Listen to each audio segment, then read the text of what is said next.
Yeah. Would you like to start, Abby? Sure. Cool. Great. Awesome. Hey everyone. I'm Advait. I'm Senior Associate for Energy Finance at the Center for Public Enterprise. I'm moderating today, and this is going to be such a cool panel. I'm really glad you guys are all here. There's like 10 billion events happening today and 10 trillion events happening in Climate Week. Billion today, trillions all the rest of the week. You know the phrase. I'll come back to it later. But the fact that you guys are taking time here to learn a little bit about what's actually happening in the intersection of finance and industrial policy, very, very thankful. I used to work in international climate finance. Nowadays, I just like plumb the depths of the Inflation Reduction Act and do some work for state green banks and the loan programs office, and it's all very domestic. But sometimes I do think about international climate finance issues. I'm writing about this occasionally. It's all about like barriers to mobilizing public and private investment in infrastructure, about mobilizing investment for climate finance in particular, really about a lot of the questions that this panel is going to get into on like a global scale, especially where climate adaptation and mitigation are concerned. I think like that's like the discussion of the day. So excited to get into it. I do want to thank, first of all, the Net Zero Industrial Policy Lab and Commonwealth for hosting this. I'm sure there were some thank yous to them in the previous thing. I'm just doing it again. It's great that we're actually having this discussion. So thank you for putting it on, and thanks for such a cool audience for coming out. And thanks to you guys, I actually get to be on a panel with some of these really, really smart cookies sitting next to me. They're incredibly prolific and perceptive researchers, each one of them. And if you follow any of them on Twitter, which you should get on this like right now. I don't mind if you take out your phones if it means you're following these guys. It is really easy to tell like how bright they are. I think I learn a lot from them every single day when I'm reading what they write or even just having a conversation with them.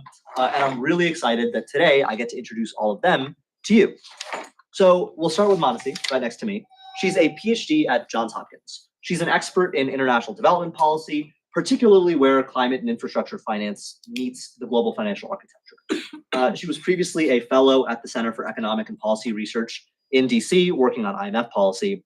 And before that, the Center for Financial Accountability in New Delhi, where all of her work was on the financialization of infrastructure.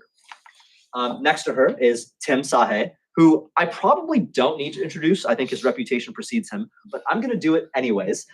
He's the co-director of the Net Zero Industrial Policy Lab here, alongside Bentley, who spoke before this. Many of you guys probably know him as @70sbutchin on Twitter, maybe as the editor of the Polycrisis newsletter or Phenomenal World. If you pull out your phones to subscribe to Polycrisis, you should do that. I'm okay with it.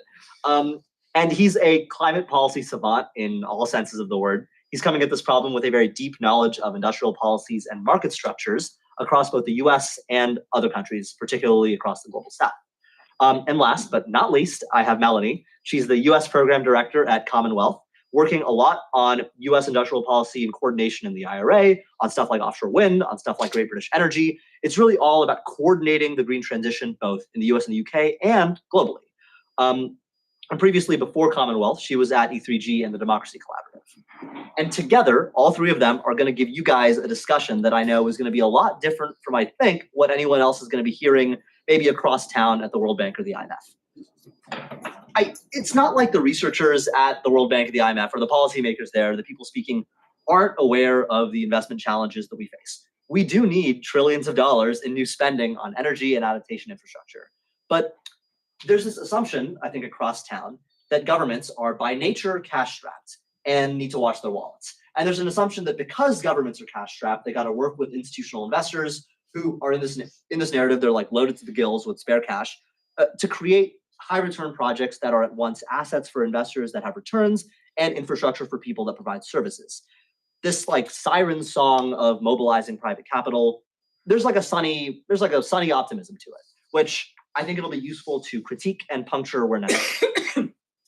I kind of alluded to this earlier, but the phrasing that they're using over there, I think is pretty funny. It's all about turning billions into trillions.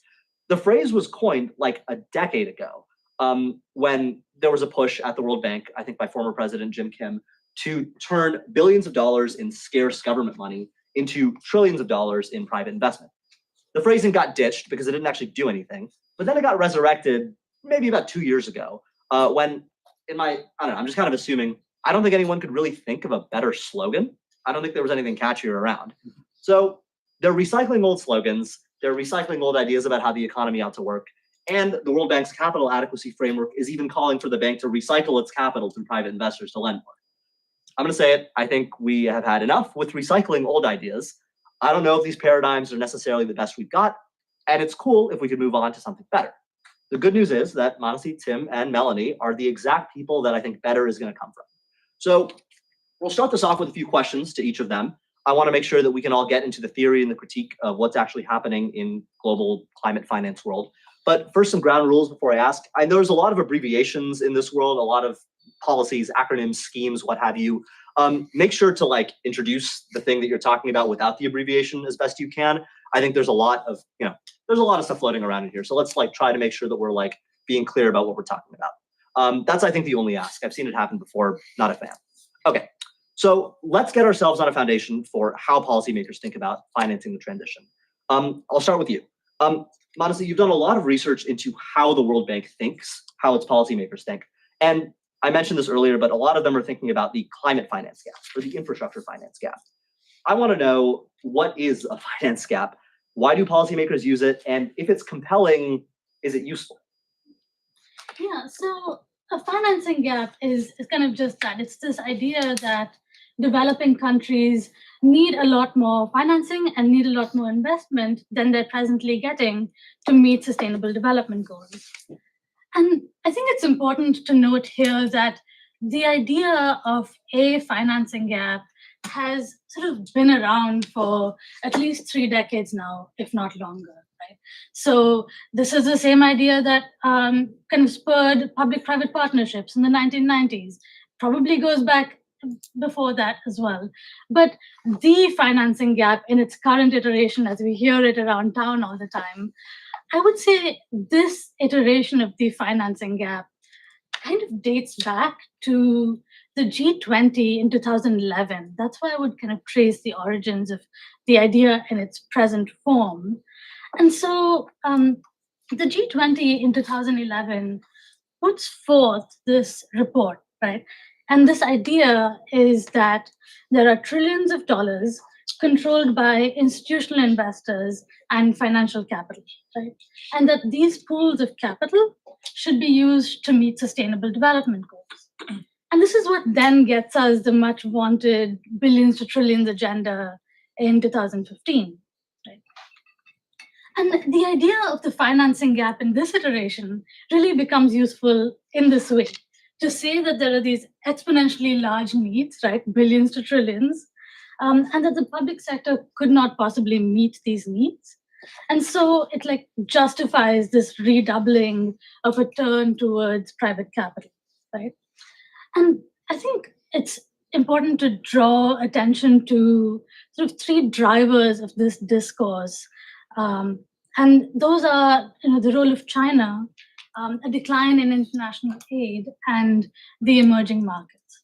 So in the period leading up to this G20 report in 2011, what we've seen is staggering increases in overseas lending from China, right? And much of this goes towards financing infrastructure projects in the global south. And almost simultaneously, we see a decline in flows of international aid from the global north. So specifically, that's flows of ODA, or Official Development Assistance. I did the acronym thing.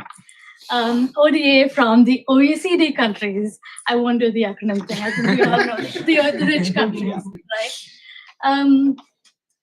And the third thing that happens is that following the 2008 financial crisis, right, emerging markets become this new investment destination because of this search for yields, given the then historic lows of US Treasury rates.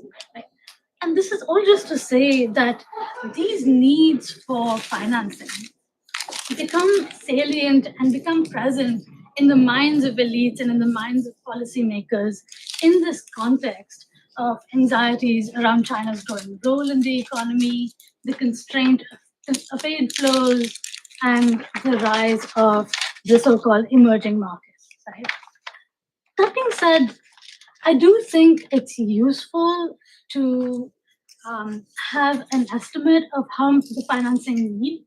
And the current estimate that there's some consensus around is that there's a need in external financing or foreign financing for countries in the global south of about $1 trillion annually, and that's a goal that we want to meet by 2030.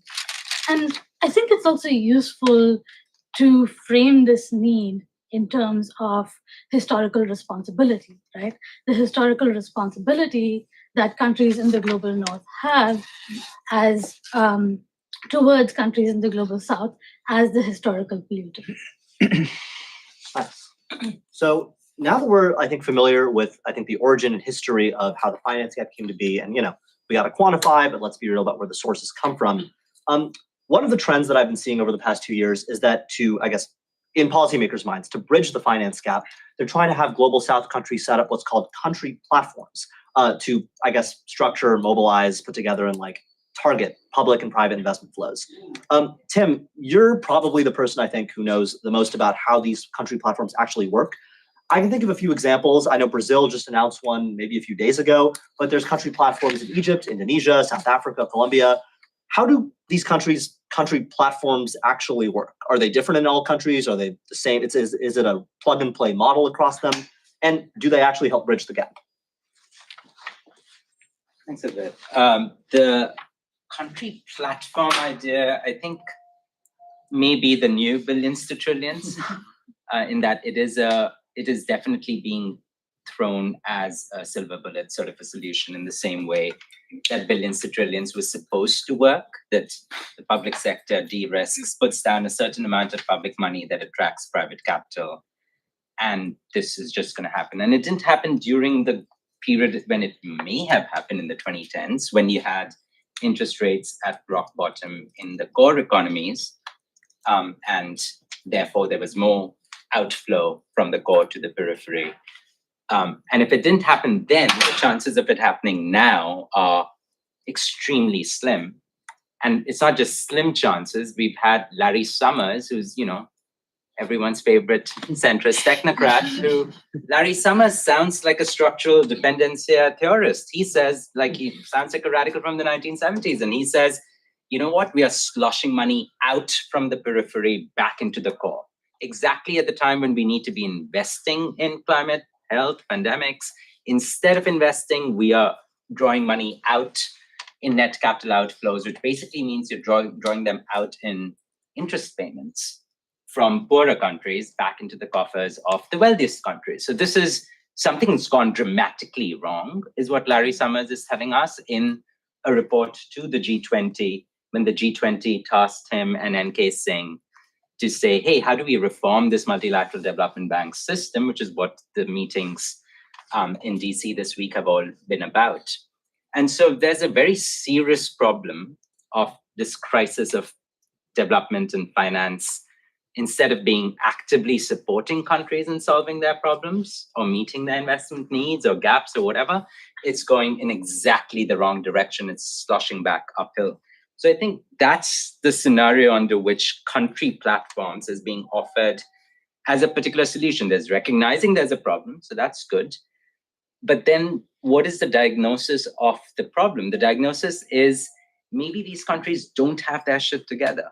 Maybe they're just they have 50 different projects and 5 different ministries coming up with all kinds of transition plans, and the Environment Ministry has to come up with the NDC to the Paris system. Then you have to offer a transformation plan of their economy. The politicians are coming up with national growth plans and national investment plans, or Build Back Better, or whatever. Then they have to come up with some kind of adaptation plan, and they offer these plans and they don't really add up. And it's because different ministries in the government are just coming up with their own siloed investment projects and plans based upon certain political coalitions inside that country.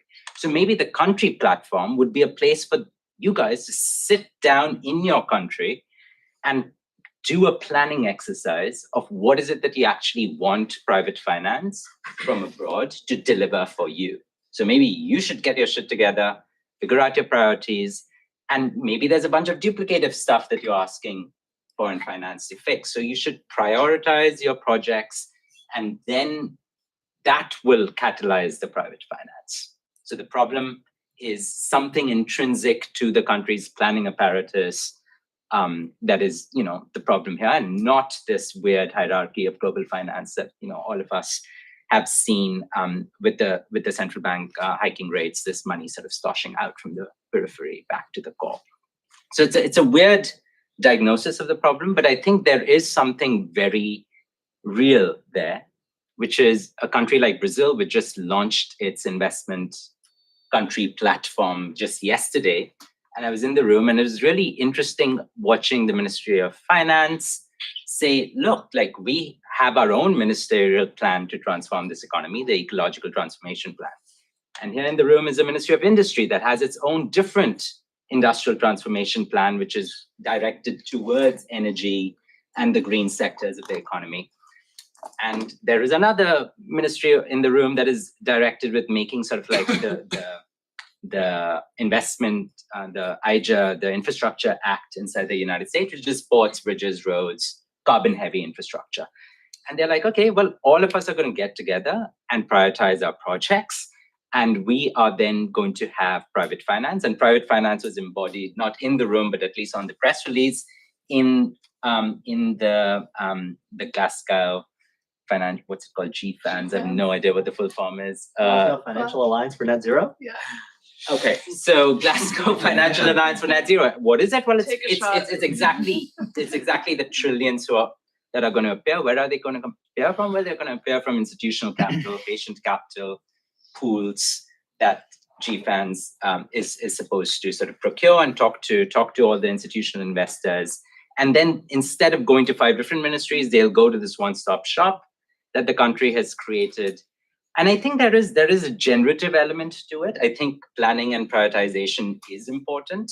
But if you ask yourself, why is that country like Brazil looking for foreign finance to plug the gap?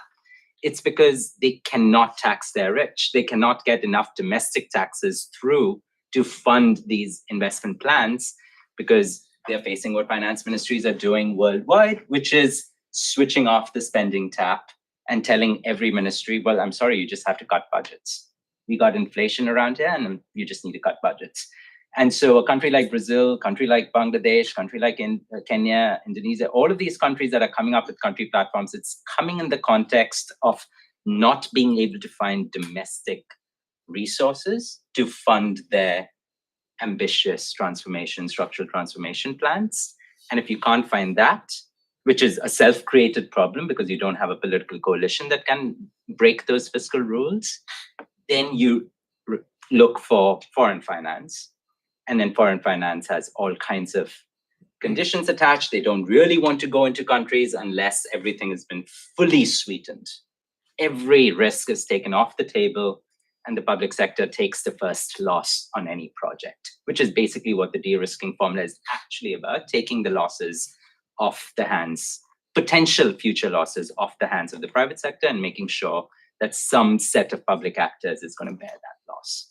And so have we changed the fundamental structures? No. Do we have a stopgap kind of a solution that is generative? Yes. And I think we shouldn't just like be utterly skeptical about country platforms. I think they are going to be contested by the domestic actors that are making these investment plans. And it's probably good for the Brazilians to get together and figure out what are the projects that they want to see. Do they want to see green steel? Do they want to see green fertilizers? Do they want to see sustainable aviation fuel? Do they want to protect their forests? And actually plan out that sequencing. And ideally, it would be undertaken by the political process of that country. But in this way, it's being undertaken in this weird sort of private finance facing way. Gotcha. No, that's really good to get a glimpse into what the structure actually looks like. I know, Melanie, you and I have talked a lot about like what economic coordination entails. And it does seem like there's like a few levels of coordination to a country platform. There's like the bureaucratic level where the ministry's got to get together. There's the state level where it has to offer a kind of one-stop shop to investors. And there's like an investment level of coordination. What kinds of risks do each project have? How can you de-risk them? So on. What's your, like, I guess I want your take on like how you evaluate this kind of coordination structure. Is it actually a useful form of coordination? Are investors and governments playing chicken with one another insofar as like money still flows out of the global south? I guess like, how do you treat this as a coordination exercise? Yeah, I think that what Tim discussed just now in terms of there being perhaps like bureaucratic issues in terms of recipient countries seems like it's totally true and fair. But I also think that what is interesting about country platforms, or often they're called just energy transition partnerships, is that there is the potential there for this to be a demand pull for both planning as an activity and also capacity building, because there's this call from donor countries to be doing that. And I think in an interesting way, the academic Ilya Salami has done really great argumentative work around some of these country platforms and kind of like broader national development planning in the global south. That is noting that even if this is not adequate as a decarbonization regime yet, which I think we'll kind of get into, it is still a form of, muscular state capitalism in terms of putting out national development plans, in terms of both infrastructure and also their aspirations for often green manufacturing in certain sectors. But then I think from there, the coordination question becomes quite interesting, because I do think that, again, kind of going back to this issue of bureaucracy, I think that what we've discussed in terms of like recipient countries and also probably coordination problems among these different actors that are doing the country platforms, such as GFANs or host countries, I think it's probably easy to point to these like real practical problems and implementation problems as being why the country platforms and JETPs really aren't really delivering much money yet, or like much investment on the ground yet. I think that's totally fair, and also would be an issue in like an alternate scenario too. You can imagine a scenario where it seems pretty far off, but you can imagine a scenario where the US government just issues, trillions and trillions of like the global Green New Deal T-bonds, and then funds the transition, and then like unleashes this money on global South countries that then still face all of these same coordination issues internally. So it's not to say that these issues aren't like real and practical, but I do think, kind of speaking to this question about what could be useful or what could be a kind of guiding light out of the problems of JETPs currently, I do think that, again, it's quite interesting that there's this exercise of articulating national development plans. If you're not familiar with kind of the nuts and bolts of these country platforms, often the goal is, because also not every country is getting one. It's definitely a diplomatic exercise to try to get coal baddies in the G20 plus to phase out coal early. And so it's definitely not like every country who's receiving an offer to be doing this. And I think that the way that JETPs have been, or like country platforms too, have been put forward, really is like a complex development program where it's kind of thinking seriously about like what would it take to either phase out coal or gas from power sectors ahead of their kind of like natural asset decline. And then also potentially phasing out different kinds of like dirty manufacturing. But often it's tied to both infrastructure planning in terms of we need to then expand the transmission system by X amount, which requires this much grant money. But then also we want to build green EV manufacturing. Like the South Africa JETP has like a clear aim for building up like an EV sector. And I think that from there, to me, it seems like an interesting question that is like, if you take decarbonization seriously, coordinating the success of national development policies actually becomes quite significant, because no matter how you slice it, these countries are saying the only way that, or like the way that we're planning to decarbonize is to have an EV sector, and to be kind of making sure that all of these national plans like cohere together, both in terms of like, what are the underlying supply chains that would be needed to achieve them in a kind of global coordination aspect, but then also this problem of coordinating the success of development policies as a separate question, I think is kind of interesting to think about. Because I don't think that we have the institutional or political economic apparatus for that currently, but that seems like what would be necessary for this sort of forum to work, even leaving aside financing question. Nice. One other fun fact about the Just Energy Transition Partnerships I'll throw in is that some of the countries involved in them, the country platforms are run at different institutions on each one. I think the United Nations Development Program runs the country platform for Vietnam. Indonesia's Ministry of, I think, Natural Resources, Minerals, Investment. I'm not sure entirely what that abbreviation is. Don't call me on it. They're the ones who run the country platform in Indonesia. In South Africa, I think it's the Presidential Commission at the executive level. So all these countries have a different coordination locus for like where they're asking private investors to be the one-stop shop. And there's negotiation there too. I think, with Indonesia, I don't know if private investors like GFANs, the Glasgow Financial Alliance, wanted it to be housed within a country's investment ministry, but Indonesia pulled and they got it. I don't know if Vietnam or South Africa necessarily had the same luck. So even between countries, the way they choose to make the one-stop shop is not the same. So yeah, thanks for, I think, fleshing out, I think, what this exercise really looks like and demands of countries to figure out. I think one other thing I'll say about the JET piece, and this actually gets to my next question to you, Manasi, is that like with Indonesia, for example, that Just Energy Transition Partnership is about $20 billion total, 10 billion of public, 10 billion of private. That's the idea. Then you look at finance gap figures for Indonesia, and it's like 95 billion. And I think the kind of logic there is, oh, we know this isn't enough to close the whole financing gap, but if we can do this demonstration 20 billion, we will be in a better position to reach the 95. And that is still following that same logic that if you use public money and private money, put them together in a platform, de-risk projects, you can start bridging the finance gap through making a country better prepared to take in private investment. And that's something that I think a lot of folks in policymaking world still stress, the idea that you have to mobilize private capital as like the goal of your coordination exercises in order to reach this kind of industrial policy, maybe electric vehicle deployment or critical minerals industrialization. To reach those goals, you have to mobilize private capital. What's up with the emphasis on that? I think you might be the best one to give me the story. Like, what's the theory behind it, and how is it applied in practice outside the JET piece? I'm curious to know what you think the limits or the promises are of this particular way of thinking about coordination, the goal of it. Yeah. This emphasis on private capital mobilization, it's really flawed in theory and flawed in practice, and just doesn't work out, right? So the basic theory here is that public money is best spent trying to mobilize private capital, right?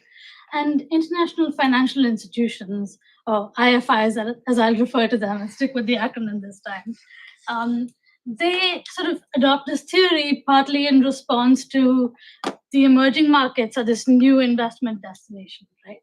And for policymakers, implicit in this is the assumption that this is a trend that will continue to grow, and that the role that the IFIs should play is to channel these capital flows and use them to meet sustainable development goals and to meet the funding gap, right?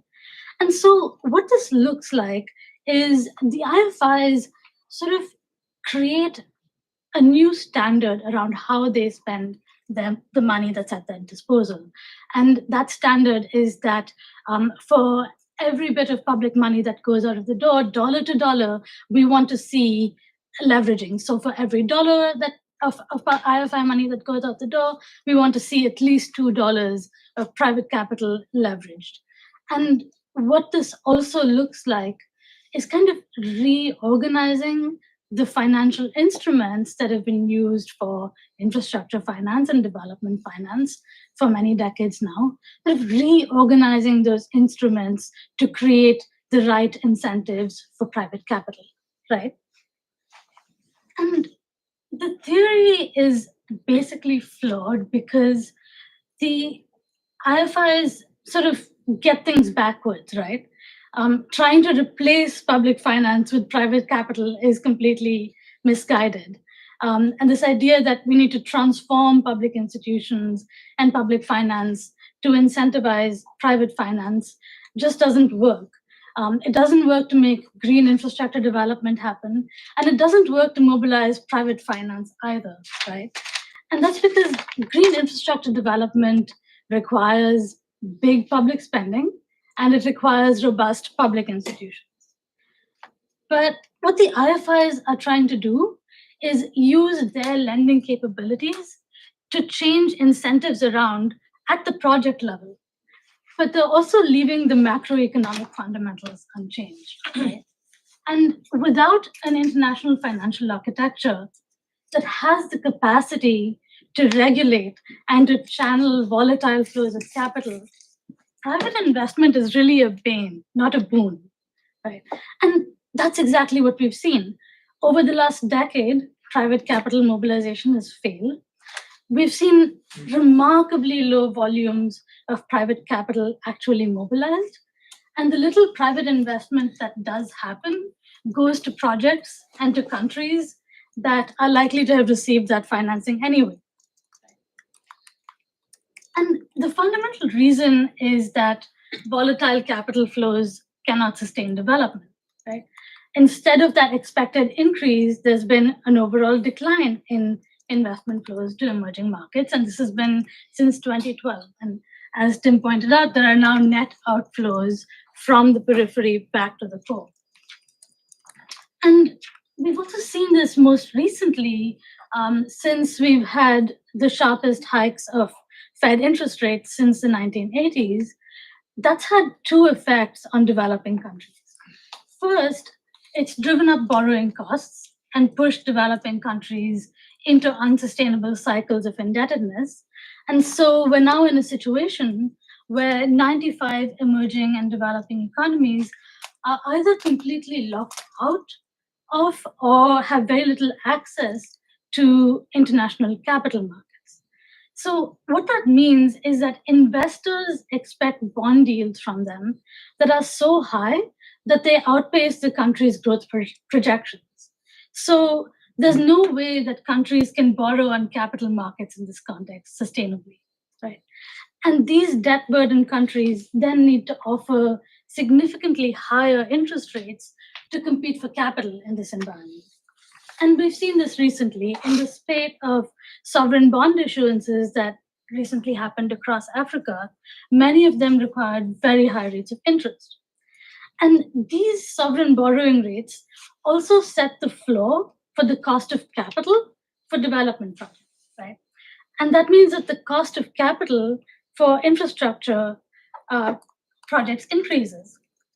And for investors, that means that these projects now look much riskier, right?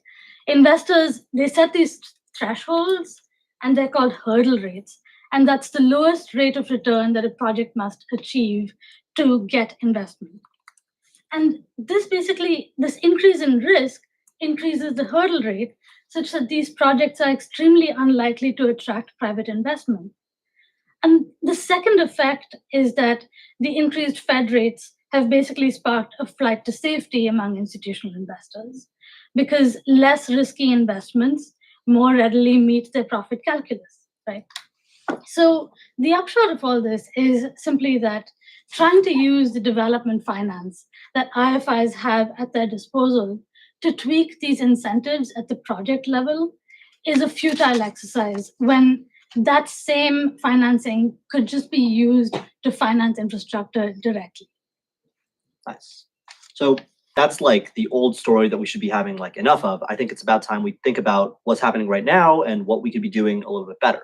I'm going to start actually, Melanie, by asking you to go back to your idea for what global Green New Deal T-bonds is, I think, how you phrased it. I think, we've talked a lot about how policymakers think, what the frameworks are for, mobilizing private capital, why this is a failure.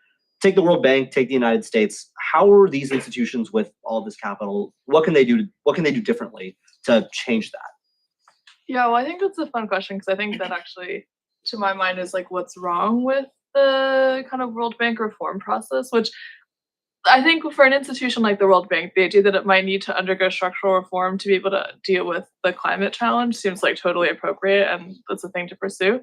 But I do think that, to my mind, a lot of the like politics driving this particular path of World Bank reform really is that to meet the challenge of both decarbonization, but also just like the emergence of emerging markets in terms of like there just like are countries now from the global south that are significantly wealthier or larger, but do face certain developmental challenges, such as like a Brazil or an India that might not be able to kind of get World Bank funding and development support when there's still, issues that might come up there.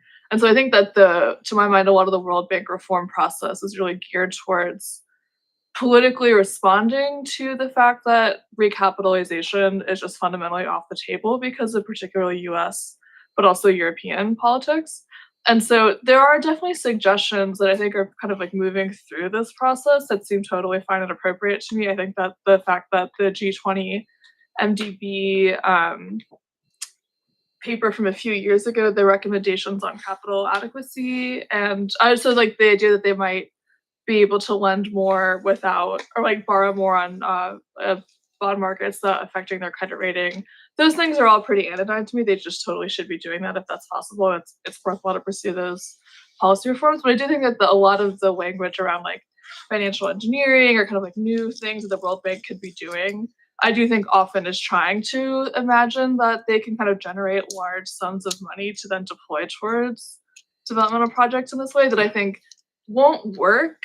And so then you're kind of politically stalling what needs to happen, which is like directing political energy towards what needs to happen, which is recapitalizing the World Bank or having other modes of financial redistribution towards countries, whether that's setting up other funds or empowering other development banks. But it seems like the politics of this is kind of just like mired in that quagmire. Nice. Actually, I think I want to see if any of you guys have thoughts about this. I know you mentioned the capital adequacy framework and the reforms that people started thinking about 2 years ago. We've talked about Brazil's country platform for like 2 days ago. What's been happening like this week that like we need to be talking about in regards to this whole mobilizing private capital, what to do better situation? You guys, I'll offer this to anybody here. Sure.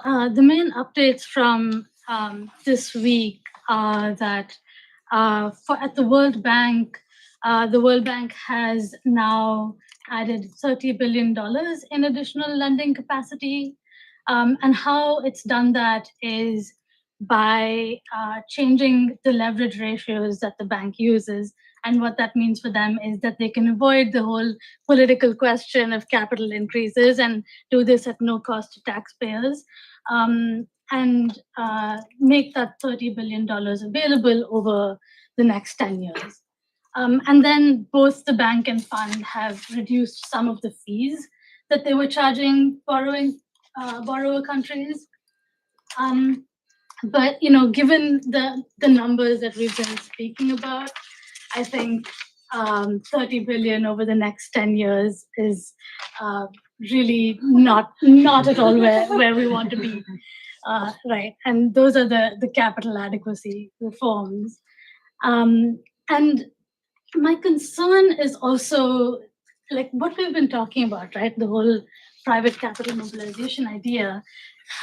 And I just worry that if all of this is whatever new lending capacity is added, that's directed towards private capital mobilization, then that's kind of using it for the wrong purposes, right?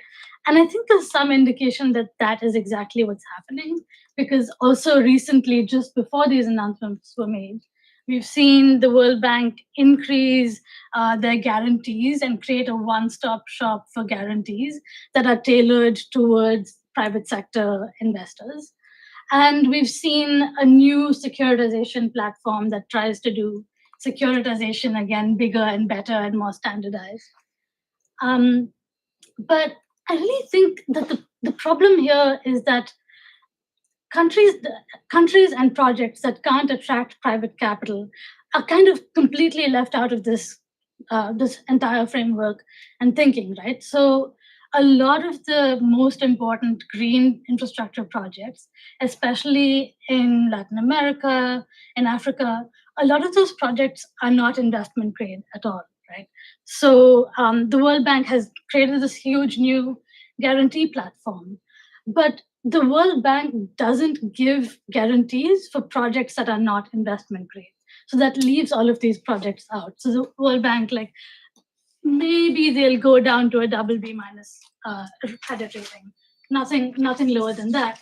And all that's really doing is taking projects that are already investment grade and bumping them up a little bit and making them less risky for private investors, right?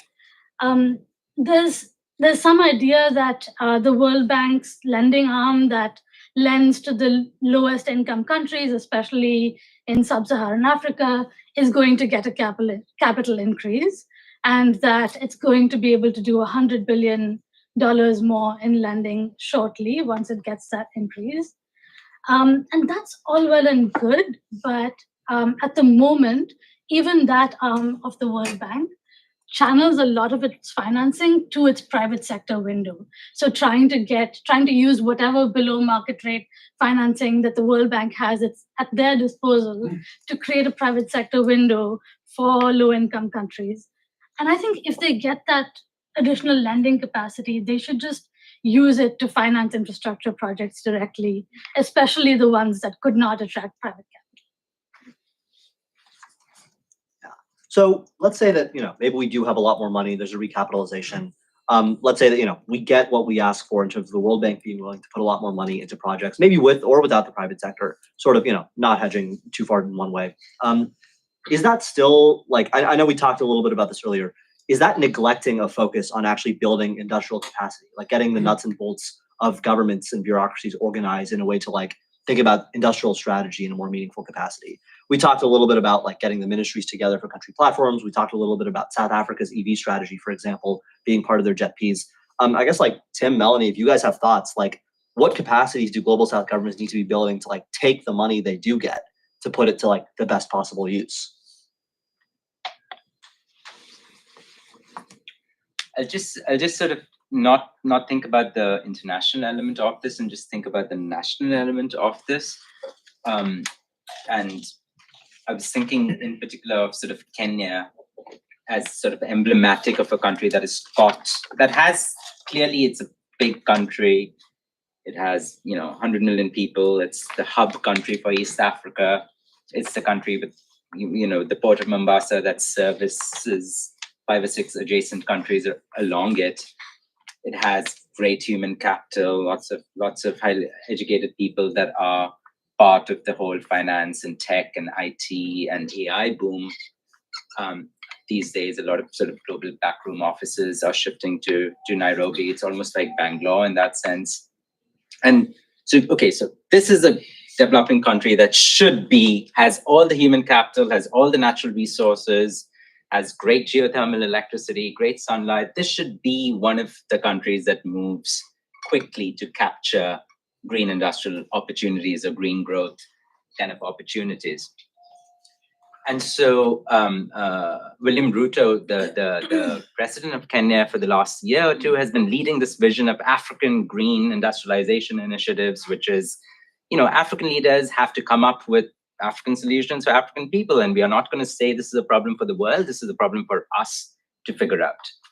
And so last year, they come up with like 10 or 20 projects in Kenya, in East Africa, and then they go look for some kinds of funders for it. And, it's launched at COP last year. And the funder that they find is the Emiratis, because the Emiratis are really interested in stabilizing East Africa and really interested in, a war that they're funding in a genocide that they're funding in Sudan. And they are very keen on Kenya's sort of role in stabilizing and stabilizing the country. So is Kenya going to be getting money from the Americans? Is it going to be getting it from the MDB system? Not really. It's going to be getting money from some foreign actor that is interested in its growth, development, stability. And I think that's maybe the direction where this is going. I don't think we're going to get some global coordinated MDB, whatever, capitalized plan. I think you basically are going to have regional hub countries that figure out their own sort of growth strategies, and they go and find some set of allied partners that are interested in funding it, providing the technology for it, financing it. And, Kenya sort of slots into MBZ's, Mohammed bin Zayed, the ruler of the Emirates, into his vision of, I want Kenya to be my global backroom office because I'm a petrostate that is interested in diversifying me from being a petrostate into being a finance and tech kind of a hub. So let's go to Kenya and develop them out. And so, it's this kind of a shared vision between the Emiratis and the Kenyans, and they go to the Americans for help. Can you help us out with this vision?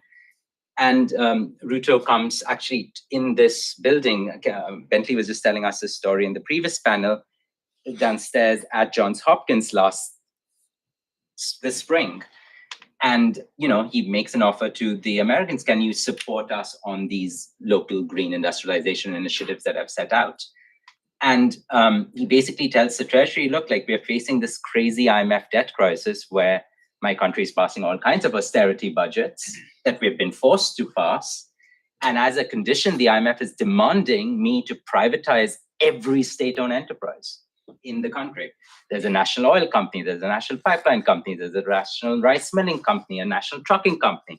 And the IMF is doing a very classic 1990s, 2000s style, privatize everything, cut your budgets, austerity now. And so he's like, can you get this boot off my neck? Can you reduce these conditions Otherwise, if you want me to be a stable, growing economy in Africa and you're putting all these bets on me, maybe it's not going to work out. And the US Treasury and the IMF sort of involved in maybe trying, you would imagine the Americans would try and reduce the pressure on Kenya, but they don't really tell the IMF to remove those conditions. And Ruto gets, a few $1 billion from the Emiratis, a few $1 billion from the Americans for those geothermal projects and AI projects.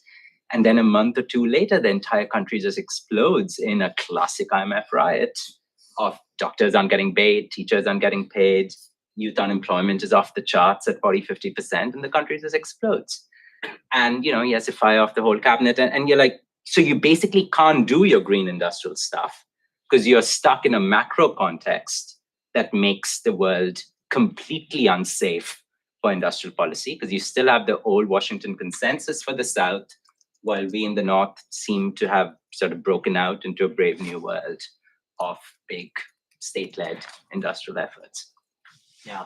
Arguing, the phrase, this is a world that's not safe for industrial policy. Like, I think it's a good phrase that brings me to, ask Melanie, honestly, if you guys have thoughts. Like, the global macro financial architecture clearly sets a speed limit on, I think, the degree to which global South countries are able to build the capacity and actually execute their own industrial strategies, whether it's just green climate development, adaptation, whatever it is, or actually like the new economy of the 21st century or whatever, with EVs or hydrogen or whatever. This is a speed limit. Maybe it's dollar dominance. Maybe it's the United States and intransigence. Maybe it's the IMF and the World Bank and the multilaterals. Maybe it's just a structural shortage of liquidity through other channels. How are all of these factors, how do you see the challenges that they pose to global South countries? How do you see reforms to those progressing, and how could they make a difference?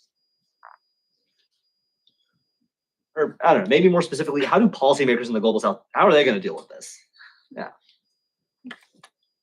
Well, I think I tend to not try to, just as a person who works in the US context and is American, there's a certain level of I can only try to necessarily affect US policy and think through what the US and global North can do for the global South. I think that there's a lot of global South agency and political projects to be engaging with that as well, but it's kind of seem like my responsibility to both not assume I can speak for global South countries and people, but also just be speaking from my place. But I think answer to that question, I think maybe something that's just on my mind, so maybe it's kind of in a few of my answers so far, is the sense that I think as Manasi was discussing, this language around the finance gap in some ways is really appropriate. We do need to spend money. There's an absence of spending money. You can kind of calculate that roughly so. But I think that this language of finance gap, what it's really obscuring is that climate is this really complex investment divestment program that has to happen at a very particular pace and clip and be achieved by a certain date if we take our targets seriously. And it's really tied up with development, as we've been discussing, and why we have this need for external financing in the first place is that for countries to be able to both invest in new infrastructure stocks and capital stocks and also abandon capital stocks, whether that's coal assets or actually entire oil industries, they need to be able to use their existing income, which is determined by their current state of development, which is kind of based off of what are their pre-existing industries, and then external demand. Basically it's this kind of this apparatus that informs how quickly they can invest and divest. And since that thing kind of is static, they can't control that. It's kind of determined by macro financial structures, both financial system but also kind of more economic dynamics more broadly.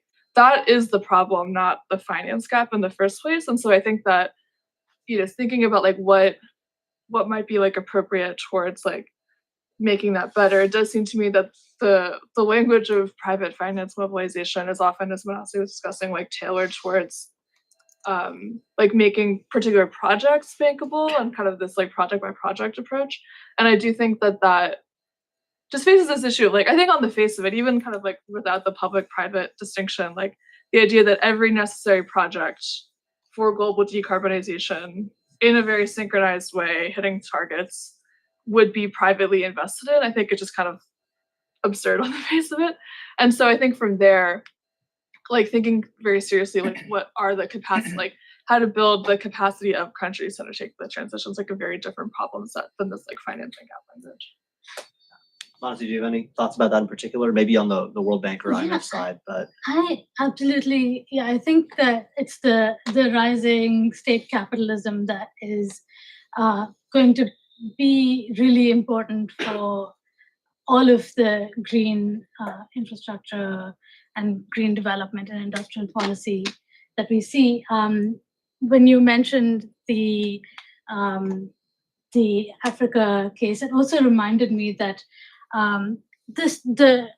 rising state capitalism is also responsible for backstopping the World Bank. So if you look at a lot of where World Bank buys reinsurance, a lot of it comes from wholly state-owned Etihad Export Credit Rating Agency, Japan wholly state-owned Export Credit Rating Agency. So yeah, I really think that's where the promise is. And even there's some recent data that shows that the growth in renewables and the growth in green development that we're seeing in countries in the global south, a lot of that has to do with access to low-cost inputs from China. And I think that's really promising, and also concerning, because a lot of this is happening on the terrain of US-China geoeconomic competition, right? And that has the capacity to shut out and make countries in the global south choose, and has ramifications for how they can negotiate really important parts of those deals, right? Like technology transfer is really crucial to those deals. Yeah, I think I'm going to ask one more question to all of you guys, maybe like rapid response, then we can move on to audience questions, because I think that's a very good spot at which like this intersects with like the present day issues. For example, there's like recent discussions about like what technologies it's going to take for the US to leapfrog China and get around dependence on Chinese supply chains. And that's going to condition the way the US provides development aid across the world as well, very likely. There's a lot of discussion about, like to what degree does the World Bank, where's it going to get its capital from, who's it rely on? It's a very interesting fun fact that, the World Bank does rely on a lot of state capitalist powers, just as much as it relies on, I don't know, the sometimes largesse of Congress. I think these are all good opportunities for us to plug in and ask questions about, maybe our expertise and how it intersects with this. But last, I kind of want like a rapid fire response from all of you guys. Coming from like Inflation Reduction Act world, a lot of people criticize or sometimes praise, either way, the Inflation Reduction Act for very much like de-risking investment in all sorts of critical decarbonization sectors. Maybe not enough of them, maybe not enough. But, Tim put it nicely, we're kind of in a brave new world for industrial policy here in the world. But very much of that, like a lot of that relies on bringing the IRA definitely relies on bringing the private sector into building out key new industries that maybe the US is looking at. Can't really speak to Europe or China, just speaking from my position, knowing the Inflation Reduction Act. But give me your guys' like rapid fire take, like how should we view the idea of de-risking the private sector in the first place? Is it just a way to pad private profits? Does it do anything for state capacity? Or is it just going to be part of the transition that we got to manage in a responsible way? Yeah, I can take that, because I feel like I often hate on de-risking, but I think I actually would like to assert a more nuanced view, which is that, I think that the critique, or like de-risking as like a positive vision, like we'll achieve the transition through de-risking, especially in the finance sphere. I feel like what's often being evoked is this sense that you can kind of like do some financial engineering or subsidization, thus that private money will kind of just like pour into the global south, which is kind of a global context, and undertake every necessary investment for the transition, and like both financing it and also kind of like undertaking the investment as like private, like if you can kind of like make sense of that distinction between like the private finance versus private like capital undertaking projects. And I think that on the face of it, again, is just kind of absurd that like every necessary project would be a privately owned project, is kind of like what that's basically asserting, or kind of like not even like in a normative vein, but just that like everything that needs to be done will be done by private capital, I think is kind of nonsense. But at the same time, I think that when thinking about what would be like a very public led transition, publicly undertaken transition, it's such a complex, just the economy, like both domestic and also global, like is a very complex like whole field. And I think that thinking about the division of labor between public and private in the transition, I think often has become like a discussion about this like macro level, or kind of like a yes, no, is it like completely publicly funded? Is it completely privately funded? Whereas I think that it makes more sense to think about like actually like priority sectors or projects and thinking about where does de-risking work, when does it not work, when do you need stronger tools to achieve both like system transformation, but also like concrete investment programs or like projects. And to me, it makes sense to be thinking about like there inevitably in both like domestic and global contexts will need to be like whole sectors and like systems that do effectively need to be socialized. And by that, I mean, you need state direct investment in capital assets, both to undertake the investment, but also perhaps to like operate these systems ongoingly or to kind of like restructure them in an adequate way. But then that will still relate to private production. Like I've worked quite a lot on electricity, for example, and some of our arguments around public renewables development has been that if you just have the certainty and lower cost of public direct investment in renewables, then, for example, the state is in fact de-risking certain aspects of private capital, whether it's private wind turbine manufacturers, or if you have lower stable costs of electricity, are you not de-risking steel decarbonization or just kind of like low costs, throughout society? And which is all to say, I think that again, the idea that we would carve out a normative or adequate division of labor between this, like the state and private capital at this macro level, I think doesn't make the most sense. But kind of thinking about it as like how do we build the green mixed economy as like a political project? Like where do we need socialization? Where can private finance, but also like direct investment work? And then also what might be de-risking tools that could be necessary to feed into like different sectors across this field. So is it enough to say that like to produce enough batteries for XYZ subsystem, it's okay to do some level of de-risking or financial subsidization versus like other sectors, you need like a stronger tool. Nice. Do you guys have any rapid fire thoughts about this as well, Tim? Just very quickly, which is tax dollars are politically expensive. They're not expensive in any other sense except being politically expensive. And therefore you have to have some means of allocating scarce, politically expensive dollars. Is that a worthwhile fight to be happening over the next 5 to 10 years? I think so. I think every country has seen massive rises in inequality, wealth, and income inequality over the last few decades, particularly after the pandemic. And therefore, it makes sense to have this political fight over tax dollars, where you're going to get them from. The United States is going to have the mother of all tax fights in 2025 when the Trump era tax cuts expire and trillions of dollars of new taxation is on the agenda. That's what Congress is going to be completely occupied by over the next 4 years, regardless of who wins, because it'll most likely be a split Congress.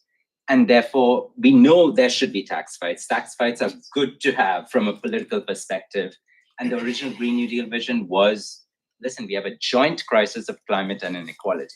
This is not just a crisis of an accelerating climate crisis, but a joint crisis of climate and inequality that we have to solve together. So I would want Greens of all, in all places to focus on these tax fights and raising the fiscal base and broadening the fiscal base of every country. And that's what's going to pay for any kinds of projects. And if you look at the Songway-Stern report that talks about those, $2 trillion or whatever it is of annual spending, half of it is supposed to come from domestic taxes. So yes, please, let's run around fixing the international finance architecture, but all tax fights are national. That's the only taxing authority. So let's have a bunch of those tax riots everywhere. Honestly, any last takes or? On de-risking. Yeah, give me. Well, one thing I'll say about de-risking, I think that the term gets used. It's sort of a piece of policymaker jargon that's used in many policy documents that you'll see in sort of used very differently in different contexts. So I guess that's just to say I have my reservations about its usefulness as an analytical category. I'm not sure if that's really the question we want to be asking. I think, in this context, the problem is more the private sector orientation and changing institutional norms around that orientation. That being said, I think it's useful to think more concretely in terms of risk and who can take it on and who should take it on. That is an important question that should we should be asking.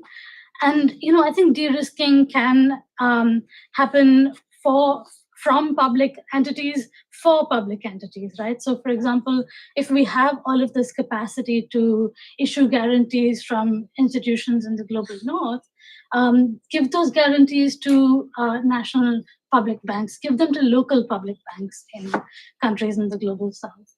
Another way that, as you were saying, Melanie, I think there can be, I will caveat, some very specific and limited ways that we can think about whether it makes sense to bring the private sector in.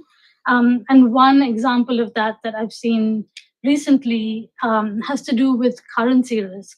So a lot of the way that international financial investors have lent so far has involved all of the currency risk being taken on by debtor countries. And what that means is that the IFIs here in DC and elsewhere largely lend in dollars, do a very, very small amount of local currency lending. And the entirety of the currency risk that comes to countries in a debt crisis whose currencies may be depreciating, all of that risk is borne by the borrowing countries. Now, recently, the IFIs have been able to buy some hedging from private actors, and private actors can come in and hedge those currency risks and take them off the borrowing countries and off the debtor countries. And so that's one way in which de-risking can involve the private sector. And that's just all to say, I think it's important to ask that question of, is the private sector really, are we really offloading credit risk and currency risk to the private sector? Or is that just a language that we're using to justify a completely different normative orientation, a complete institutional transformation towards the private sector, right? And I think the former is maybe somewhat useful and the latter, absolutely not. Nice. So that's everything that I had prepared to ask these experts. And I think it's at your turn, all of you, to, if you have any questions, raise your hand, introduce yourself. We'd love to hear, I think, what you're thinking about. And I'm just going to leave it up to you guys to choose who's best equipped to answer anything that's thrown your way. Yeah. Joe?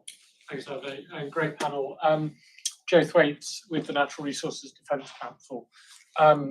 I wanted to say one thing on the country platforms and then another one on closing the finance gap. So on the country platforms, I think the other thing we've heard from developed countries that I don't think they knew when they were going into them was how much it was helpful to coordinate themselves, and realizing that the onus of that in a business as usual scenario is put on the recipient country to coordinate all these different sources of finance. And under the country platform models, whether it's JETPs or other ones, they've had to do a lot of that work as the contributors, as the donors, and suddenly gone, oh my God, this is awful. and this was unseen work that was previously being done just by recipient governments. And so sharing that burden, I think, is an interesting thing. But I take all the other skepticism about how much the model can really deliver and how new it is actually as well. And then on the finance gap, I think one of the things that's interesting is even if we get the World Bank to deliver triple agenda amounts of money, so 390 billion a year, which includes capital increases as well as fully implementing the CAF recommendations, and get the World Bank to spend that money a lot more effectively, that's still 390 billion, let's say half of it is climate. I think that's a rough, we've been sort of trying to crunch the numbers. The bilateral, if you got bilateral finance up, doubled maybe, which is a massive lift in this political environment, but that would get you to maybe another 100 billion. So you're still not getting anywhere near the trillion. And what I plugged into the model that we developed was massive amounts of innovative sources of finance. And a lot of it isn't called innovative, it's actually taxes and old stuff, but in old wine in new bottles, I guess. But it'd be interesting to hear are there things that you're excited about in terms of raising more public finance to actually get the numbers up higher? Because that's the thing that worries me, is that there's a massive gap. I agree, private mobilization is not delivering. I think a lot of developed country governments, when you talk to them, they recognize it's not delivering, but they're like, well, what else can we say to try and add stuff up given all the political hurdles as well? So sorry, that's very long-winded, but just, what are you excited about in terms of raising public finance? The tax fights certainly, but like which ones, or yeah, it'd be great to get that. Thanks. Should we take one more? Yeah, actually, yeah. Let's see if anyone else wants to ask a second. And by the way, Adam, are there questions online, or is that not something we're worried about? Great. Yeah. Yeah, Dan Helmsy from the Carnegie Endowment. And just bouncing off of the kind of funders disorganization country platform point, I take Tim's point and Advait's that both of the ministerial coordination within country platforms is disparate and disorganized, but so is the IPG composition of funding, how it's packaged, how it's delivered to different investment focus areas that the countries determine. So is there a role that the IPG can play in codifying its structure, its role, and maybe not adjusting the model for Indonesia and South Africa, having already written their investment plans, but trying to scale the model to other countries like Brazil or other G20 partners that are interested in kind of coming to the IPG and saying we want this model, rather than the IPG engaging through a specific lead country that varies based on region. IPG being International Partners Group, right? Yeah. Firstly, Joe's work on just tracking the different sources of public finance for climate is completely invaluable. So you should check out the NRDC reports. He's been literally a global treasure for the last 10 years on tracking all the new wine in old bottles at every COP, just repackaged all the announcements, and everybody goes to Joe's spreadsheet to check what's new and what's old. So it's an enormous public service. So thanks for that. On the what am I excited about on country platforms, and I think I had completely missed this idea of coordinating the donors, which is, as you say, like really important. And you could see that in the Brazilian announcement, because it was, Bloomberg Philanthropies had the press release, and Michael Bloomberg says, we're really excited to support you guys. And the Mark Carney outfit, the GFANs, similarly had partnered with the Brazilians. And that's just like a massive, wide variety of patient capital and institutional capital of all kinds. And I think it's great that they would also get together and think about what is it that they actually are supporting and what's duplicative, et cetera, et cetera. I generally think this is like a good planning exercise. It should be happening on both the donor side and the recipient side. What makes me excited about it is if, let's say, on the recipient side, like if you think about what the South Africans did with the Presidential Commission on the Jet B, they basically realized there's not enough international public money. So we have, I forget the number, but it's like 90 billion. And at the end, we are getting like 20 billion from foreign finance, of which like 98% is in loans and just 1 or 2% is in grants. And they concluded at the end of that exercise that screw this. Like, we can't sit around waiting for this dramatic problem to be solved by, what Adam Tooze called the paper tigers of the Jet B. Let's just do it with our domestic resources. And a country like South Africa is, large enough and effed up enough to actually have the drive to solve that problem. And so in other words, it's a good diagnostic thing to do. Let's see what's the best that the rich world can do for us. What's the best that we can do on the domestic coordination side, and see if this is actually good enough. And if it's not good enough, then we have a very clear answer of what we need to move towards. And maybe that's the kind of exercise that it's going to do. And the second thing I'm super excited about is countries like Brazil are giant, right? They have the world's largest development bank. Like BNDES has a larger loan book than the World Bank. So it's just like an enormous institution. And they have lots of resources, and they have lots of domestic subnational wealth funds and subnational petrostates inside Brazil, with a lot of natural resource royalties and wealth. So, there's a lot of domestic resource capability out there. So it's just good for them to sit down and have these exercises. And I'm pretty excited about that. Is it going to pay off for smaller countries? That I'm more skeptical about. But for the South Africas, Indonesia, Brazil, these are countries with a lot of weight, with a lot of domestic resources. And if they conclude at the end of this exercise, the game's not just worth the candle, let's screw it. We can't rely upon international finance to help us out, then it's good. It's a good conclusion to come to, and then you try and fix your domestic problems and your whatever political economy interests that you need to get lined up. Because I really think this entire idea of the fiscal whatever thing holding you back is just a political coalition problem. In the United States, we have a massive bipartisan political coalition that will make sure no one asks about fiscal rules if you want to spend on military spending, if you want to spend on oil and gas spending, and now with the IRA, maybe on bipartisan spending if it's very sticky and the Republicans find it hard to repeal.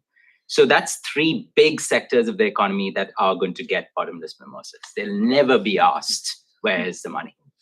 And that's good. We want to create bipartisan, big national development interests that are going to be persistent and durable for 10, 20, 30 years of this green transition.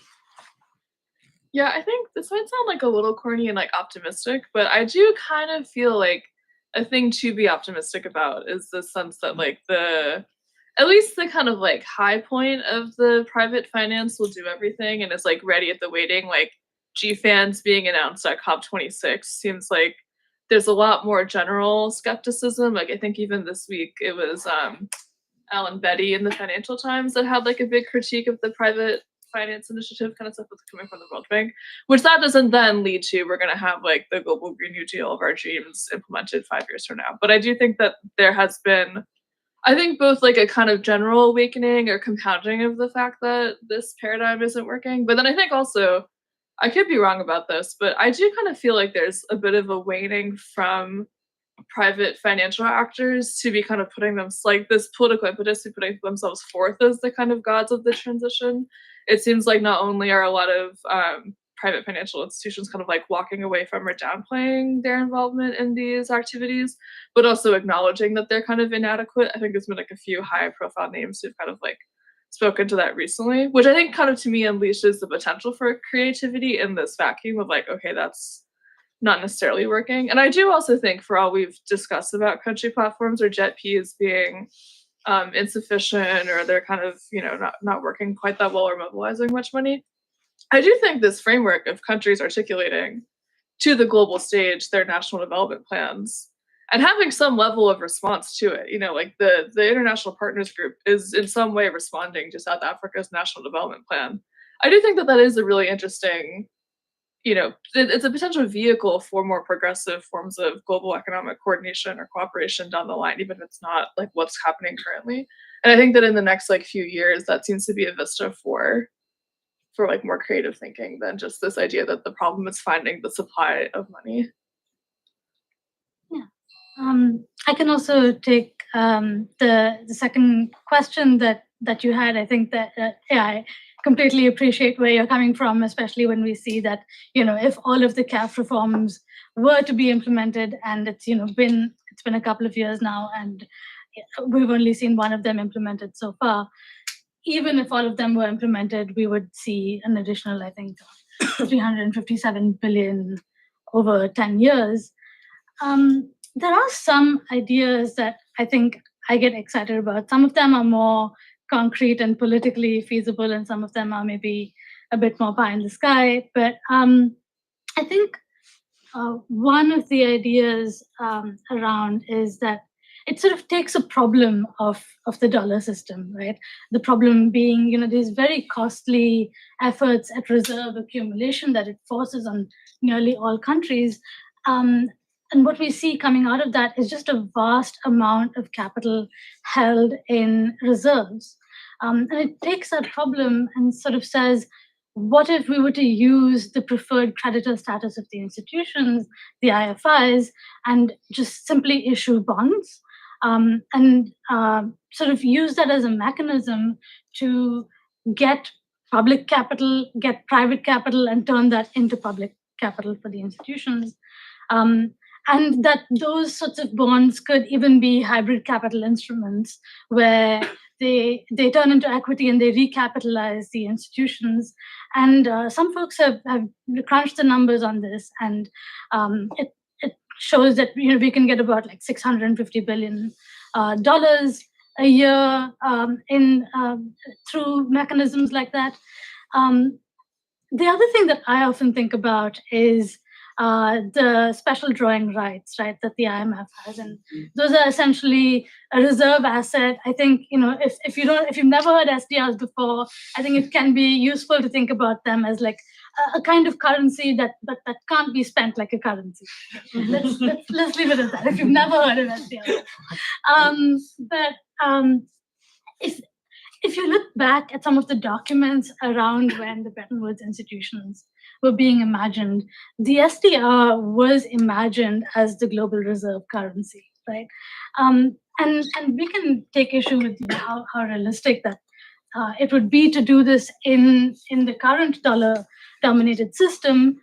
But one idea is to have bonds that are denominated in SDRs and expand the SDR system so that we do have other currencies that can compete with the dollar.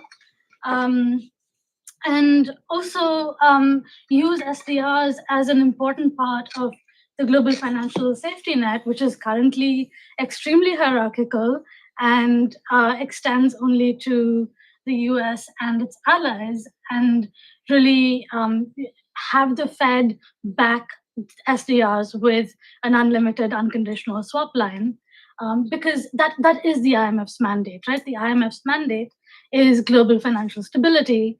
And maybe the Fed will only give the third tier of countries this thing that they call the FEMA repo facility, but they can back the SDRs with a swap line. They can do that. So I think that's a really useful idea. For more of Vansi's hot takes, come to happy hour after this. Any other? Next, Shai. Hi, Shai Gupta from Columbia University. I didn't hear anything about deficits, and Tim specifically, you mentioned kind of finance ministries pushing back on spending. I'm not a macroeconomist, but I presume the U.S.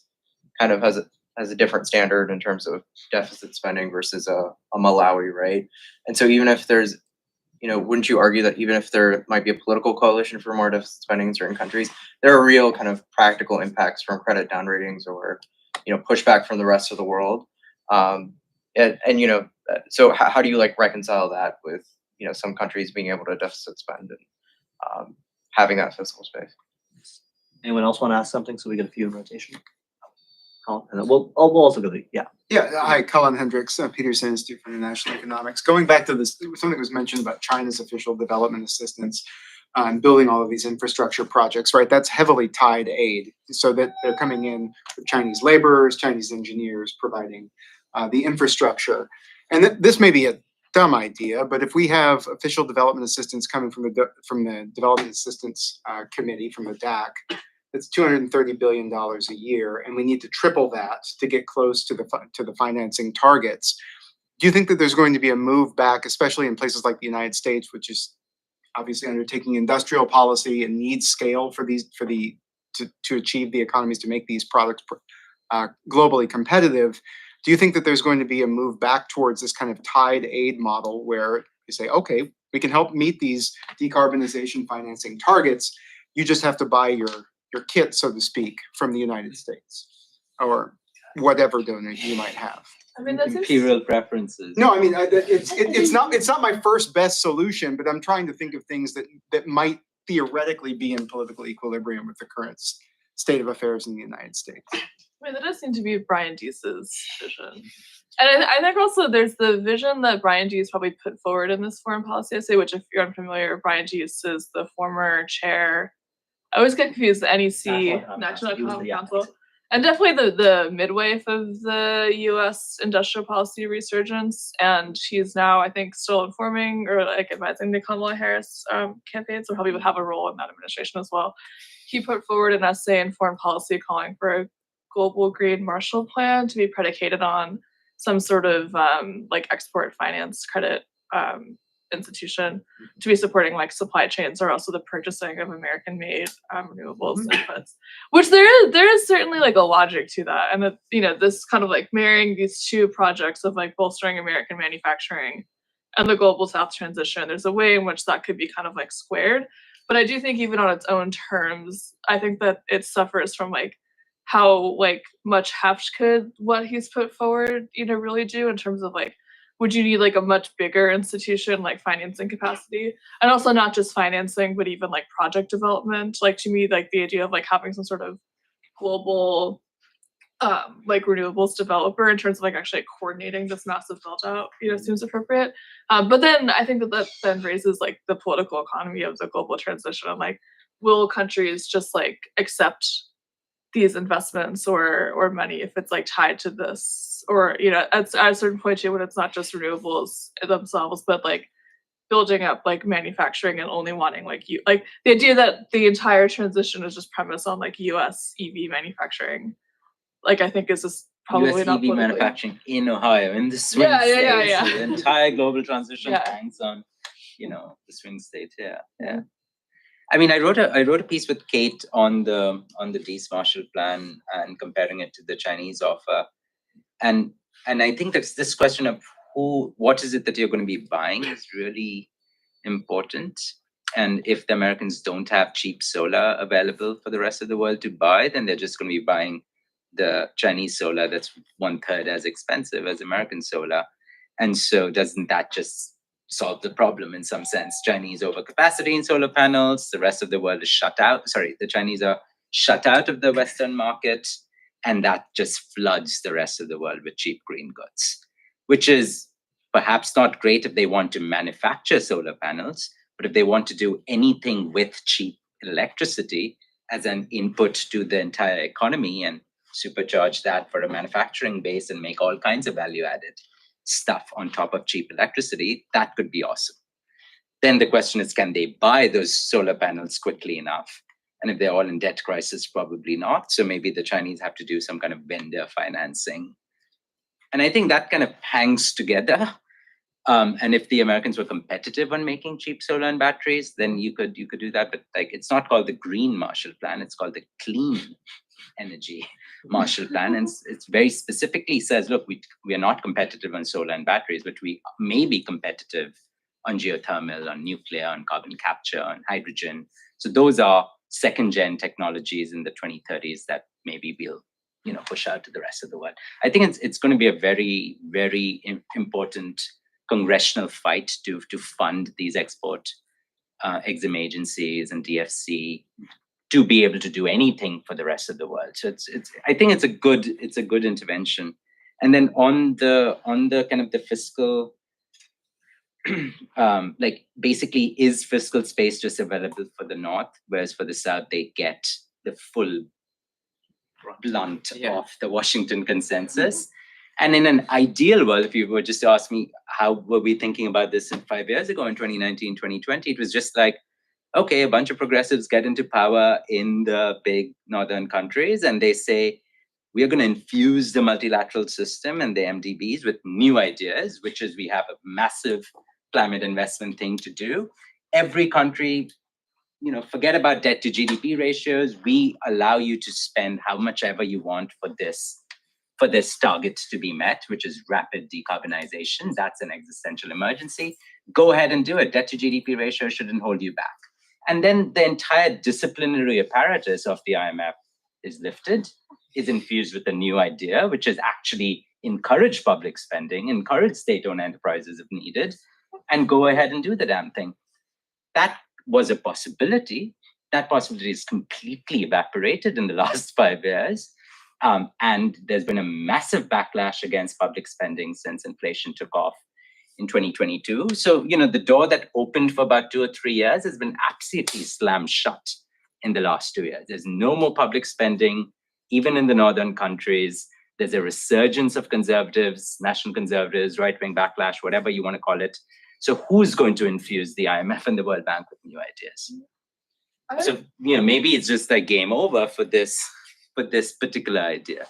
I do think to your question about the debt and fiscal space, to me, it seems like interesting to be thinking about, like, can we kind of move away from just thinking about like financial flows to be supporting global South countries with development pathways? Because Like take this example of South Africa articulating that it wants EV manufacturing to be kind of like the basis of its transition plan.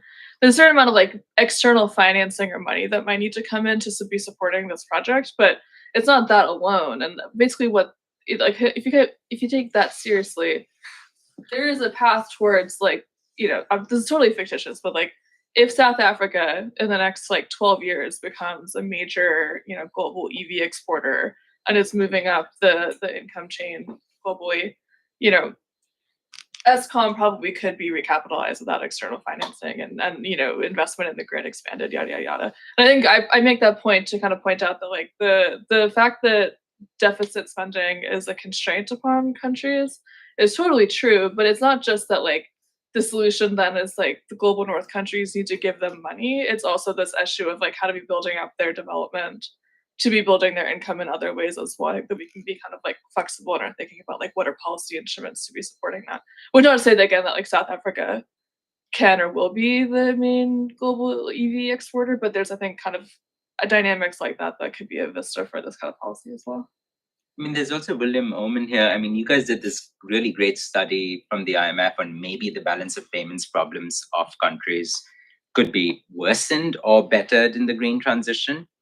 And if countries are not using their scarce dollars or reserves to pay for imported food and energy, which is highly volatile, and maybe this green transition actually permanently reduces the need for dollars because you could just slap on those cheap Chinese solar panels or whatever and just have like less need to import expensive hydrocarbons. And if they can do more local food production, then, whatever. So food and energy could be two if you make that more autarkic and domestic. Then maybe this is a permanent sort of reduction in your need for hoarding dollars. And I can see a bunch of countries just following that line of logic to go green and nothing about saving the planet, environment, whatever. It's just like, do national elites want domestic autonomy from the IMF? Yes. What do they need to do? Well, local food and energy, well, then just do it. That's the reason to do it. And that's maybe the kind of countervailing project. But you guys crunch the numbers. I don't know how many countries actually think about that. I certainly see the Indias and the big food and energy importing countries wanting to do that. In a BRICS declaration yesterday, there was actually a line about establishing a commodity trading tool within the BRICS. A common what? A commodity trading. A commodity trading. Okay, so you don't need to use dollars, use some domestic, sorry, not domestic. Within the club, you just use barter systems. I know Adam raised his hand. I don't know if that was yours or an online question. It was going to be, yeah. It's fine. I think both are. I mean, if you have one, you should ask them. Well, it would just be, so, I mean, Tim, you said, tax dollars are politically expensive, which I think is right. So how do you make them politically rewarding?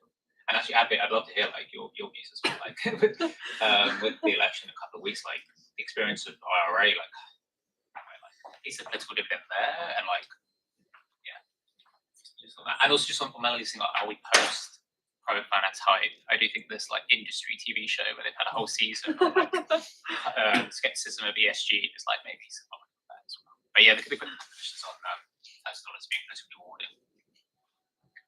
Tim, if you want to take a stab at that first, and then I'll talk about the IRA. But yeah, I mean, I don't know. I think of the EU. I wrote a report in the EU called Permanent Suez, and the whole idea was like, what the hell is Europe doing? It's not meeting any of its goals, defense, climate. It can't meet any of its goals because it's held back by the Maastricht Treaty and debt to GDP ratios. And no matter what kind of technocratic tweaks that the European Commission do to make that debt to GDP calculation a little bit more flexible to give countries more breathing space, they are all cutting back their spending over the next few years. And that just blows up the political coalition in power. So there's just a total get everybody out. And so are tax dollars politically expensive? I mean, losing your head is politically expensive, right? So Macron and everybody else is trying to lift and get more flexibility so that they can spend more now instead of going into an election having been cutting budgets. Is that going to blow up the Germans next year, the German coalition next year? Yes. Is that going to blow up the French? Yes. I mean, so it's just like, it's very self-defeating to be caught up in that fiscal rule that is self-binding. And the funny thing is, again, our tax dollar is politically expensive. Maybe you would say maybe it's the industry coalition inside Germany that is preventing these fiscal rules are being bound because of the industry coalition. You go and talk to the German industry coalition. What do you want? Do you think this is a good idea? And they have the classic macroeconomic logic, which is if you're cutting budgets, you're cutting activity in the economy. No matter what my industry is, there's less demand in this economy, so I lose. And therefore, even the industry coalitions inside Europe say, lift the damn debt to GDP ratios. So I'm not really sure who is holding it back. It seems to be an extraordinarily tiny elite set of interests inside Germany that is holding them back. It's not the industry. Is it cities? Is it municipal governments? Is it democracy? No. Everybody wants faster trains and whatever the backlog of investments in Europe has been. So it's just like, I think we just need a lot more sort of investment coalitions inside Europe and inside every country that say, look, these are all the gaps and the needs and the backlogs and the shitty infrastructure around. We want to modernize all of these things and then create a ruckus in the parliaments to lift those fiscal rules. Because I don't think you can play the game in Brussels and have some technocrats just use their autonomy to technocratically tweak the rules. I'll give a quick brief thought about the IRA. I think we're in a very opposite situation where I think people on both sides of the aisle are now very comfortable with the idea of the state getting involved in markets. Obviously, in the US, that just runs through tax credits. Tax dollars are very politically expensive. Nobody wants to do any raising taxes, but man, tax credits are so cheap. I mean, you have Trump on the campaign trail saying tax credits for anything that moves, and Kamala is doing very much something similar, I think, at this point.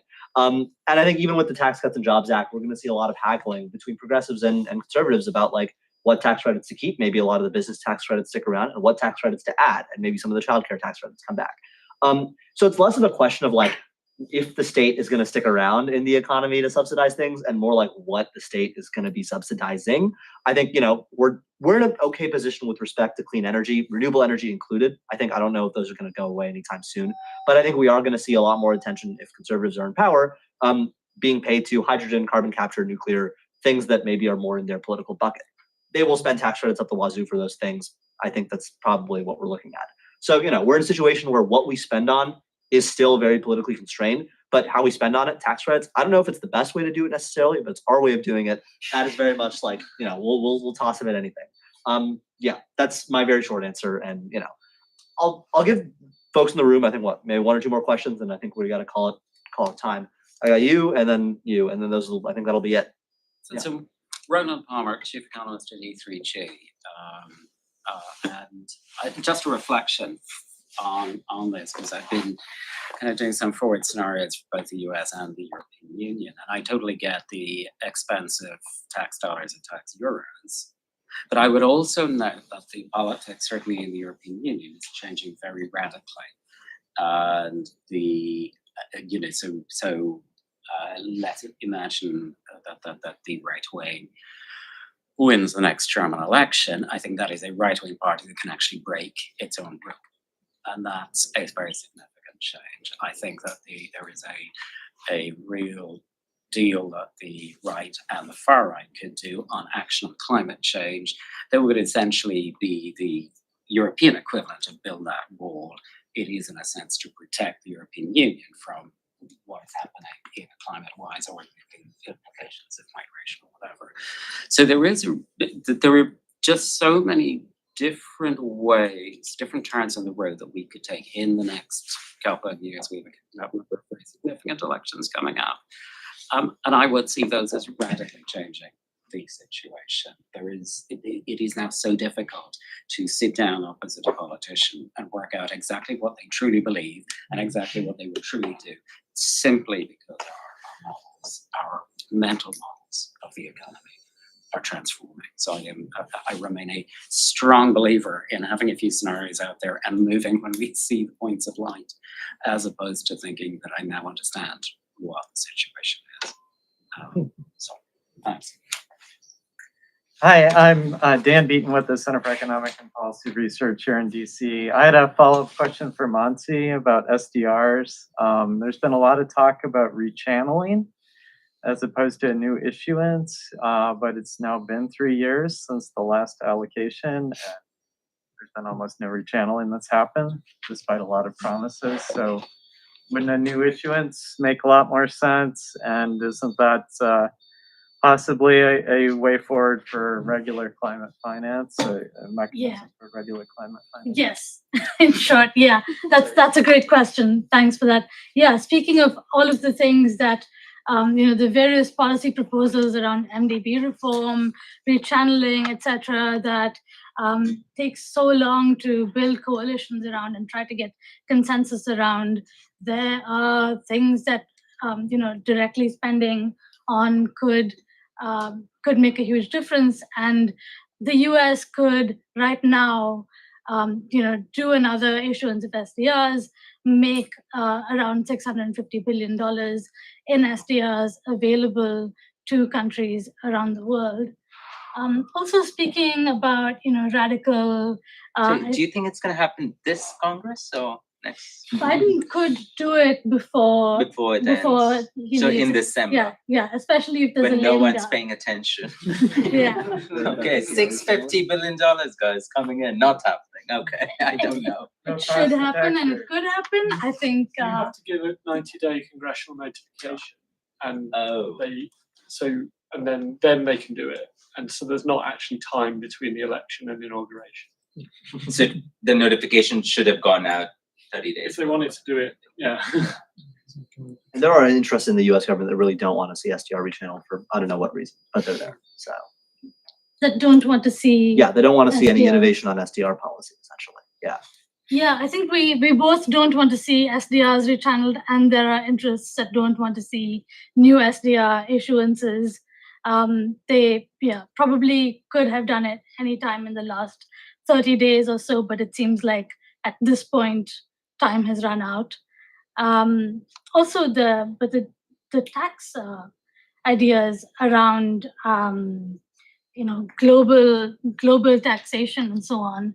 So I think the G20 has under Brazil has done some really interesting work talking about the need for a global wealth tax and the issues around tax havens and finding some sort of international cooperation around that.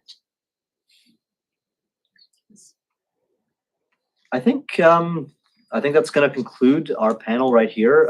These speakers are so wonderful, and I think we're all going to stroll a little bit north of here for a happy hour after this. So come by to Electric Kool-Aid to hear all the hot takes that they didn't say on stage. But if anyone, for everyone, a round of applause for our panelists.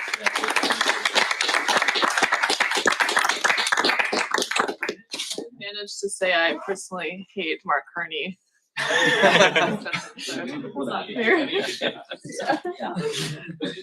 tote bags on the side, please do take them. They're And grab a Commonwealth tote. Come follow everyone here on Twitter. Come with us to get drinks. Like, Wow. You guys.